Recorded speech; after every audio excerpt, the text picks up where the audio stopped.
Sometimes people have specific demands for political progress. They want to make a difference in the world. They want to make a change, and they go back and re-examine history for that reason. They find themselves mining history, sifting through historical factoids to find bits and pieces of the truth that will suit their agenda today. And sometimes people just go back and re-examine and rewrite history, and they end up finding formerly neglected, unknown, or forgotten aspects of important truth that lead to, instigate, or inspire new movements for political change. I think this is one of the most exciting, interesting, and important political developments to talk about in the writing and rewriting of history, because nobody knows what its significance is going to be. I mean, what are we going to call this new tendency in American history and the understanding of the American Constitution? I sent this guy an email, Woody Holton, asking about the authors of these two books, Michael Clareton, Woody Holton himself, another guy named George Willem Van Cleve. I said, look, when you put these scholars together, you look at this kind of new generation of historians really rewriting the history of what happened to the American Constitution and why it matters, what it means today. You know, what are you going to call this movement? Now, I'll say to you, Joe, I didn't say this to him. I mean, you could say, what are you going to call this? The Constitution is bad movement?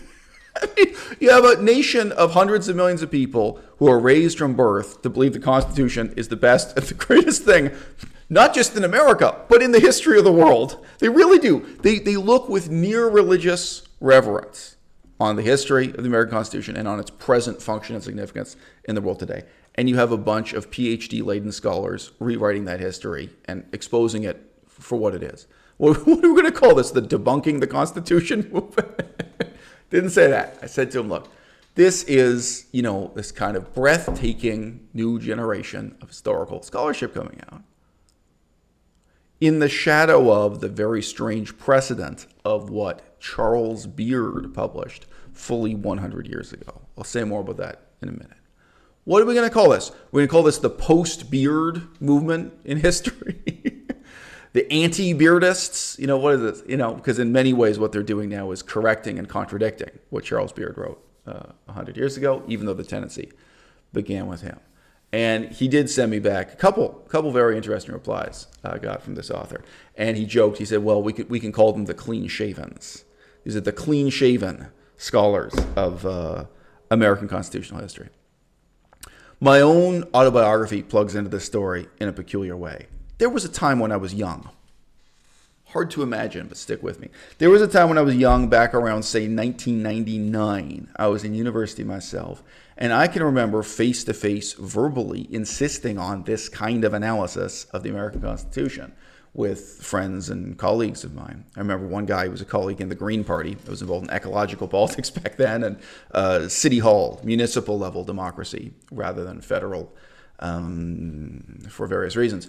Wanting to make a difference in the world, wanting to make a difference I could see, and not wanting to do fundraising for somebody else's election, which won't make any difference in the world one way or the other. So I was involved in local politics, ecological politics, what have you. And I remember talking to this guy and saying to him, look, what you don't realize is that the Declaration of Independence is one thing, and the writing of the Constitution is another, and the years in between really matter. And the United States of America existed in those years in between without the American Constitution. And when you contrast the way the American government worked before the Constitution to the way it worked after, it reveals a whole lot about why the United States is the way it is. Now, there's a lot to unpack here. I mean, one of these books alone is 880 pages, and each page is rather large.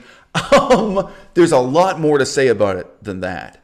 But sure, you can dumb this down and say, look, this is a new school of thought that says Constitution bad. The title of this book is The Framers' Coup. Charles Beard, over 100 years ago, planted this seed, set out this idea. In Beard's perspective was that the United States already had a very robust, very inspiring democracy before the Constitution, and that what the Constitution represented was a kind of elite, anti-democratic conspiracy to make the United States of America less democratic than it was, to have a kind of takeover of the slave-owning class, the investor class, the people who owned certain types of savings bonds that they wanted to get redeemed, that it was a conspiracy having to do with making America easier to invest in, especially for British entrepreneurs, British portfolio companies. There was a series of very specific kind of corporate interests, we could say in today's parlance. There were specific financial interests, there was a specific agenda by members of an economic elite, and that there was real fear created by a number of, again, in sort of Charles Beard's parlance, or from his perspective, the sincere, unpredictable democratic nature of the United States in its first few decades was terrifying to people who were members of that elite. Now, I've already sort of hinted, these guys are not fools. The picture you'll get just from this one book alone from Woody Holton is a much more nuanced, meaningful view than that. But already with Charles Beard, again, fully 100 years ago, what we have is the suggestion of a sort of utterly non-Marxist class analysis of colonial America. That there were different social classes with different particular economic interests. Obviously, slave owners are a very different social class from slaves. Well, when you really get into it, the people who actually fought in the Revolution, people who were veterans of the Revolutionary War, they formed a distinctive social class unto themselves to some extent. The people who would benefit from having peace with the Spanish Empire were a very different social class than the people who would benefit from being at perpetual war with the Spanish Empire and expanding. When you start to look at segment by segment of the population, who wanted what? Who was it who wanted to remain strictly on a gold standard, really gold and silver, a hard metals standard? And who was it who wanted to make a transition to paper money? This is one of the most intensely contested debates today. Who wanted a permanent standing army and who didn't? Who wanted a Bill of Rights and who didn't? There was this idea planted, at least at the elite levels of academia, over 100 years ago by Charles Beard, that this kind of analysis could bring about something really revelatory, that this could really reveal to us why the United States functions the way that it does today. And from Beard's perspective, what went tragically wrong when, the Constitution was written. So again, this title is kind of clickbait, The Framers' Coup. The idea that the writing of the Constitution was itself an elite coup d'etat. Now, there were many things Charles Beard was fundamentally wrong about. And I think one of the most profound changes in the writing of history, which will now influence the way we do politics in the present tense and going forward, is just the greater ease of access to historical documents. So really briefly, I used to be a scholar of Theravada Buddhism. That's the orthodox school of Buddhism, a school of Buddhism that's very much based on a textual corpus.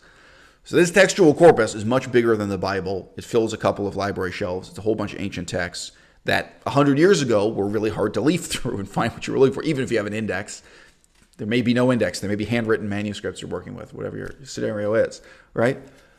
Well, guess what? You take those two library shelves full of books, you digitize them, you put them on a CD-ROM, or you put them on the internet. You can hit Control-F on your keyboard, and you can really rapidly find every single time the word masturbation is mentioned in those ancient sacred texts.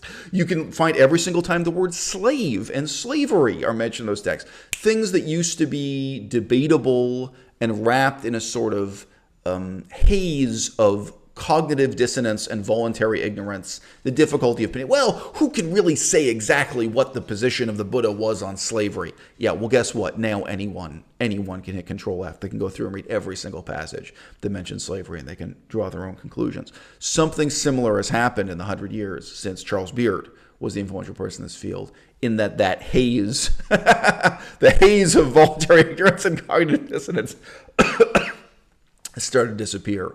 The enormous corpus of texts left that are either directly or indirectly connected to the writing of the Constitution, Federalist Papers, and Anti-Federalist Papers, which includes personal letters between these people that were preserved in archives and museums, not just strictly legal documents like Hansard's records of formal debates or what have you. Newspaper articles. I mean, the extent to which this guy went through the archives, Woody Holton went through the archives and mined examples of every possible political and economic perspective that were published in the letters to the editor of newspapers at the time. It's brilliant. I mean, it's really useful. But the fact that he can access those things now in a split second, as opposed to actually leafing through paper records, that is transforming the way we understood the past. And it's going to transform the decisions we make in the present and how we look at the future. So the most fundamental misconception that Charles Beard propounded or popularized was that everything in the United States of America was going great. Everything was just fine before the writing of the Constitution, before the elites organized this coup d'etat, as he might put it, or as the title of this book puts it, that somehow the United States had this vibrant, wonderful democracy that was an inspiration, for example, in Europe, but around the world. This was this exciting new idea. Again, ideals espoused in the Declaration of Independence and writings from Thomas Paine, things that are prior to the negotiation of the Constitution, and that then there was this kind of dimming of that optimism as this overtly elitist, anti-democratic Republican tradition took over with the writing of the Constitution. Well, the most basic premise there, that everything was fine, the new generation of scholars are proving that utterly wrong.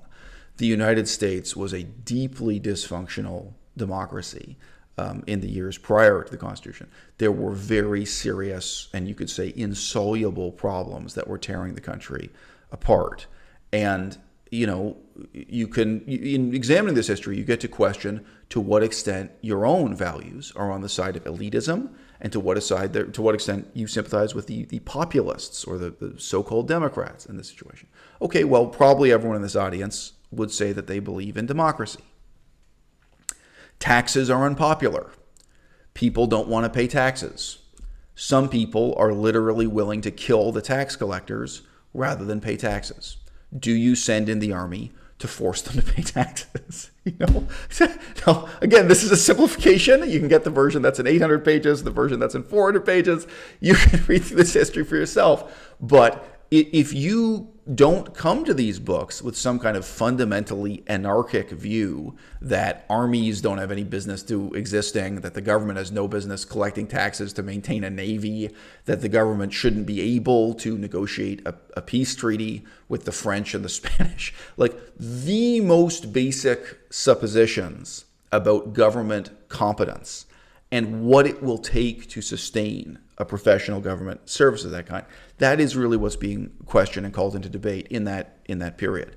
And you can definitely say that the pre-constitutional period was based on a reckless optimism that the United States was going to be able to have all of the advantages they had grown accustomed to under the British Empire without any of the disadvantages, right? And what they found instead was, this is not surprising at all, they were suddenly cut off from the economy of the British Empire, both in terms of importing and exporting, is that suddenly they were paying much, much higher taxes and they were getting much, much less in return. Right? Before, they paid taxes to the British Empire, but they got the British Navy, British Army. They were part of a world-spanning empire. They would farm tobacco and they would be able to export their tobacco not just east to Europe, but south to the Caribbean, and they would import rum in return and so on. The economics of the United States of America, and this is not even getting into my favorite topic. All of this is linked to the consternation and terror of paper money. So this is something captured in a fascinating way by Holton in his book. What Americans felt in these few years in between achieving independence and before writing the Constitution was that they had paper money that was reliable under the British Empire. That was something the British Empire was capable of doing. But that their own attempts to have an independent paper currency had failed and would continue to be a failure and couldn't be trusted. They were in a situation where they were adjacent to the Spanish Empire that was still very successfully based on silver coinage, the fabled pieces of 8 that you might have heard of in pirate stories of the time. And on the other side, of course, they had the remnant of the British Empire in what would later become Canada, Quebec, etc. They were surrounded by empires that had working currencies. And the United States of America, when it achieved independence, Not only was its own economy decimated by being suddenly cut off from precisely the network of world trade they had relied on before, but also they suddenly had no working currency system. And again, how much do you believe in democracy? Do you believe that the government should just have the right to create money and force it on people, create the terms for debt repayment, government bonds, and so on, and ultimately rely on military force to say to people, look, these are the financial conditions of your life, whether you like it or not? Or do you believe in the kind of really chaotic anarchic democracy that existed before the Constitution, where, people were able to just physically shut down courthouses?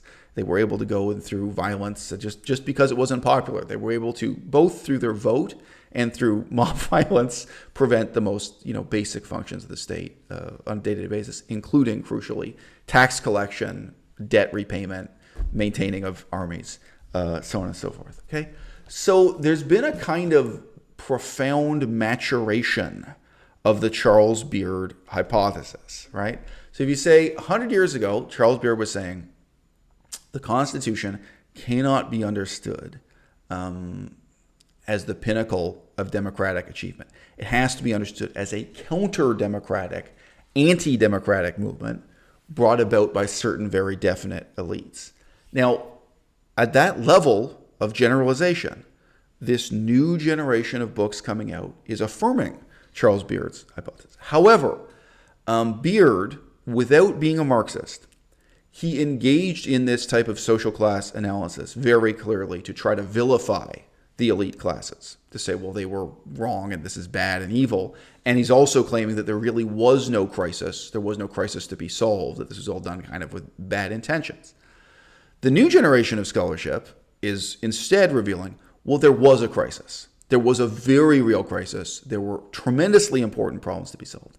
And on many issues, those evil, corrupt elites were correct. There's no point vilifying them as evil.